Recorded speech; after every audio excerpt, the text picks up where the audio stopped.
두 번의 남은 강의, 율법과 복음이라는 대주제 안에서 남은 두 번의 강의를 구원을 설명하고 있는 두 가지 중요한 개념, 칭의와 중생이라는 것을 다루겠다, 그렇게 말씀을 드렸어요. 믿음으로 말미암아 의롭다함을 얻는다. 더 정확한 표현은 칭의겠죠. 믿음으로 말미암아 의롭다, 칭함을 받는다 하는 것입니다. 오직 믿음으로. 그러면 이 말이 강조하는 것은 칭의를 얻는데 어떤 행위도 요구되지 않는다는 것이에요. 하나님은 우리를 거저 용서한 게 아니라 예수 그리스도에게 그 무서운 진노와 심판을 행하심으로써 그 대가를, 죗값을 치rum으로써 우리는 예수를 믿고 구원을 얻는 것이죠.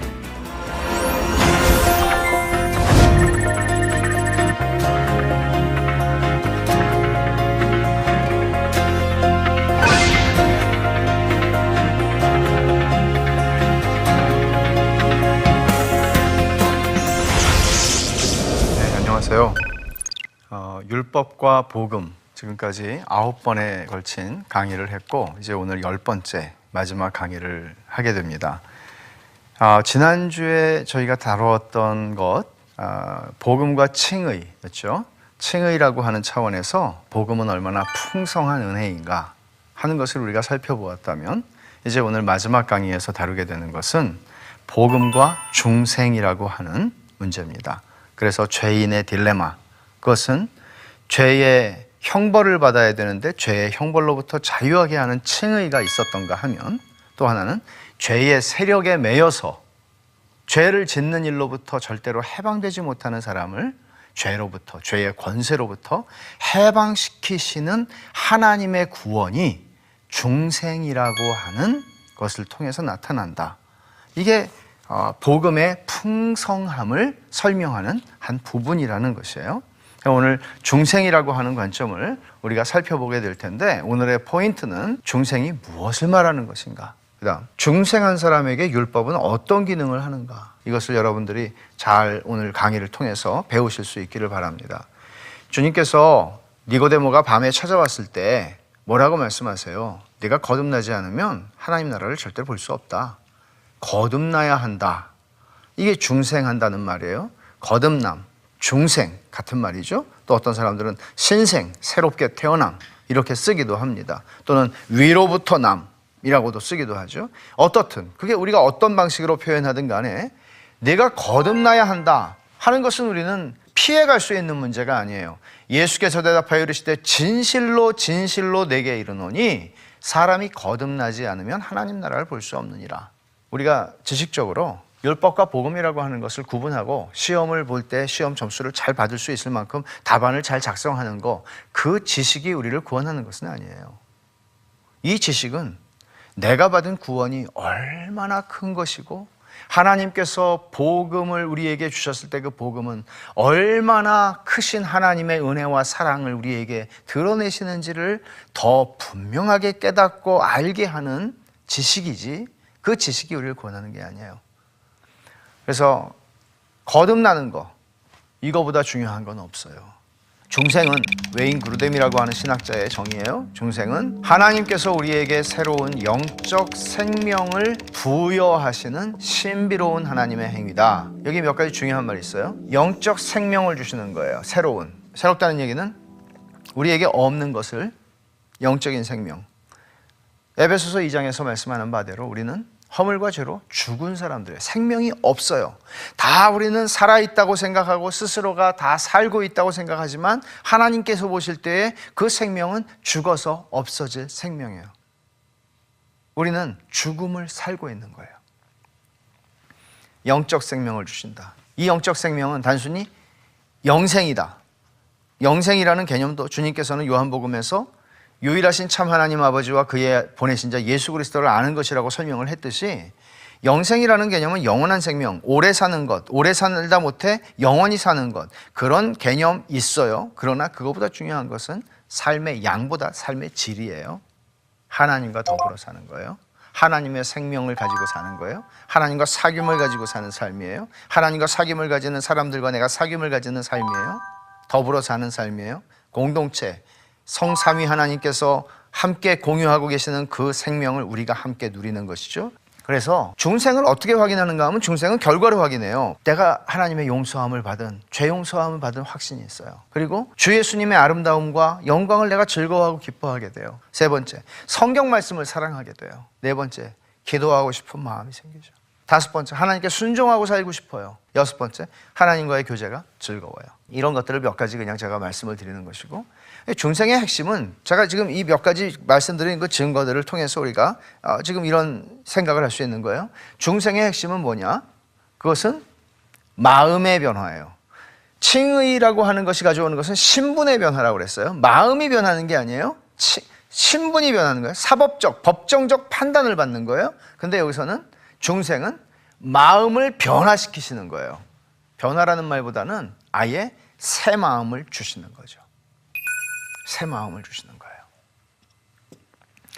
중생이라고 하는 것을 좀 자세히 살펴보면 새 마음을 주신다는 말을 여기서 이렇게 제가 표현했어요. 근본적인 변화다. 근본적이라는 말은 레디컬하다는 얘기인데, 레디컬하다는 말은 어디서 나온 말이에요? 무슨 근이에요? 뿌리 근. 뿌리가 바뀌는 거예요. 우리의 단순히 행위가 바뀌고 갑자기 뭐 어떻게 돼 이런 게 아니고 뿌리가 바뀌어요. 뿌리가. 우리 속에 있는 뿌리, 땅 속에 있어서 안 보이는 부분이 바뀌어요. 그걸 근본적이라고 그러는데, 그 근본적인 변화는 시간이 흐름에 따라서 그 사람을 완전하게 바꾸는 변화예요. 근본적인 변화. 그 새 마음을 준다는 것인데, 성경 말씀 에스겔 36장 26절 27절을 보면 이게 이제 중생에 대한 새 언약을 말씀하시면서 중생이 새 언약의 핵심이라는 것을 에스겔 선지자가 말씀하는 부분이에요. 자, 읽어봅시다. 새 영을 너희 속에 두고, 자, 새 영을 준다. 또 새 마음을 너희에게 주되, 너희 육신에서 굳은 마음, 이 굳은 마음은 돌과 같은 마음을 의미하는 것입니다. 굳은 마음을 제거하고 어떤 마음? 부드러운 마음. 이게 새 마음이에요. 또 내 영을 너희 속에 두어 성령님을 주셔서 너희로 내 율례를 행하게 하리니 너희가 내 규례를 지켜 행할지라. 새 마음을 주셔서 하나님의 말씀대로 살게 만드시겠다 하는 것이죠. 또 하나의 이 결과로 말미암아 우리가 생각할 수 있는 중요한 또 하나의 주제는 뭔가 하면, 그러면 이제 중생했어요. 새 마음이 있어요. 새 영을 주셨어요. 내 마음속에. 그렇게 해서 이제 그 전에 내가 가지고 있던 율법과의 관계하고는 다른 관계가 형성이 된다는 거예요. 그 전에는 율법이라는 것은 나를 구속하고 얽매고 나를 힘들게 하고, 하나님은 왜 이렇게 하라는 게 많은가, 하지 말라는 게 많은가, 이런 생각을 했다면, 그게 율법과 내가 가지는 관계였다면, 중생하기 전에 중생한 사람에게는 율법과의 관계가 변해요. 근본적으로. 에스겔 36장 27절, 성령을 너희 속에 두어 너희로 내 율례를 행하게 하리니, 성령께서 우리 속에서 역사하심으로 하나님의 말씀대로 살게 하신다. 이 약속이에요. 중생과 더불어 주시는 약속입니다. 그 다음에 예레미야 선지자도 동일하게 새 언약을 말씀하시면서 중생을 이야기합니다. 보면 그러나 그날 후에 내가 이스라엘 집과 맺을 언약은 이러하니, 새 언약을 얘기하는 것이죠. 주님께서 마지막 날에 제자들과 함께 유월절 식사를 하시면서 이건 내 새 언약의 피다 말씀하신 것 같아요. 언약을 맺는 것이죠. 그 언약, 내가 나의 법을 그들의 속에, 나의 법, 하나님의 법, 율법을 그들의 속에, 어디? 마음에, 그들의 마음에 기록하여, 그 전에 모세를 통해서 하나님이 옛 언약을 이루실 때에는 어떻게 하셨어요? 기가 막히게 멋있었죠. 우리가 뭐 보지 못했어도 10개라는 영화에서 이렇게 잠깐 보면 하나님께서 그 돌판에다가 막 하나님이 불꽃으로 막 글자를 새겨주시잖아요. 10계명이에요 그게. 뭐 불꽃으로 했는지 어떤지 몰라요. 그렇지만 하나님이 그렇게 써주신 거예요. 그런데 돌에다가 새겨주신 법을 지킬 수가 없었던 게 구약 역사잖아요. 왜 그래요? 지키고 싶은 마음이 없으니까, 죄인에게는. 죄의 세력에 묶여 있으니까. 그런데 이제는 어디다가 기록해 주신다고 그래요? 마음에, 내 마음에 새기신대요.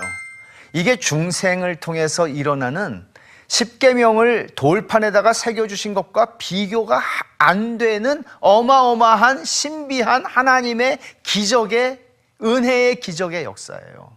마음에 기록해 주신다는 거예요. 그래서 나는 그들의 하나님이 되고 그들은 내 백성이 될 것이라 여호와의 말씀이니라.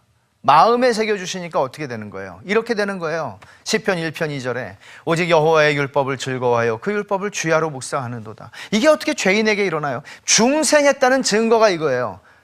율법이 즐거워요. 그 율법의 말씀을 주야로 묵상하게 돼요. 시편 119편, 그 유명한 119편에 몇 구절 보면 내가 모든 재물을 즐거워함 같이 주의 증거들의 도를 즐거워하였나이다. 그런데 사람들은 돈을 좋아합니다, 다. 근데 돈보다 하나님 말씀을 더 즐거워하게 됐다고 그래요. 왜? 중생했기 때문에, 새 마음을 내게 주셨기 때문에, 내 마음에다가 하나님의 법을 기록해 놓으셨기 때문에 내 마음과 하나님의 율법이 일치하게 된 거예요. 이게 중생이에요.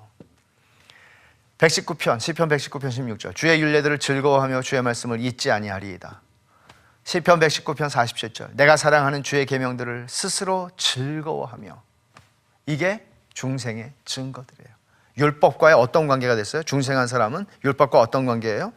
율법이 내 마음의 법이에요.